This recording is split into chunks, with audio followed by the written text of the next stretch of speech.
شاہ تبسم صاحب نے جی زندگی کا ایک خواب پورا کیا جس کا نام انہوں نے بابری مسجد رکھا۔ یہ اس کا اندر کا ویو ہے۔ آپ کو بتاتا چلوں اس بندے کی کہانی کہ اس انسان نے آج سے تقریباً 3 سے 4 سال پہلے 10-12 ہزار روپے جاب کی ہے، در در کی ٹھوکریں کھائی ہیں، فاقے کیے ہیں، بھوکھا رہا ہے، لیکن اس کے باوجود اب فیصل آباد کے اندر سب سے بڑا جو ہاسٹلز کا نظام ہے، سسٹم ہے،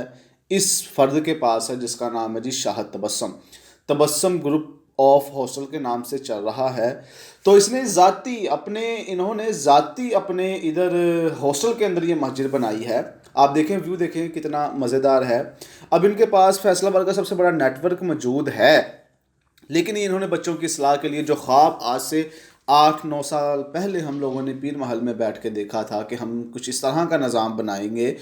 جہاں بچوں کی پرورش کی جا سکے، بچوں کی اصلاح کی جا سکے، بچوں کو سمجھایا جا سکے،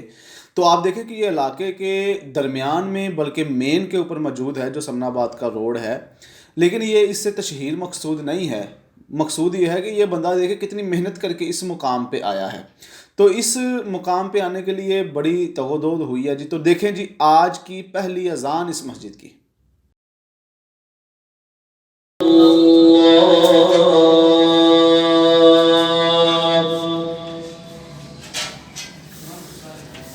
اشہد ان محمدا رسول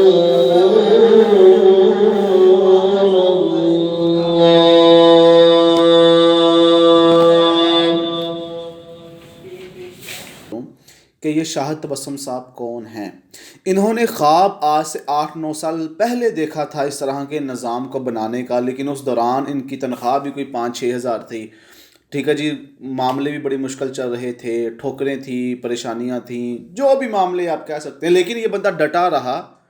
اپنے فیصلوں کے اوپر، اپنے کیے ہوئے وعدوں کے اوپر، اپنے خواب کے اوپر، اپنی محنت کے اوپر لگا رہا، مسلسل محنت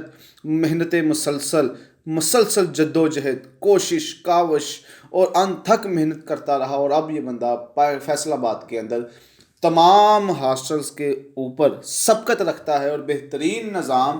اور بہترین بلڈنگز اور بہترین انوائرمنٹ اور بہترین اسٹوڈنٹس اور بہترین اصول اور اس کے ساتھ ساتھ بہترین نماز پڑھنے کا نظام بھی قائم ہو چکا ہے۔ یہ ہوتا ہے توکل، یہ ہوتا ہے اللہ کے اوپر یقین، اور یہ ہوتی ہے ایمانداری کہ اب فیصل آباد شہر کوئی اور کسی اور شہر سے آ کے کسی اور شہر میں بس کے یہ بندہ سرخرو ہو گیا۔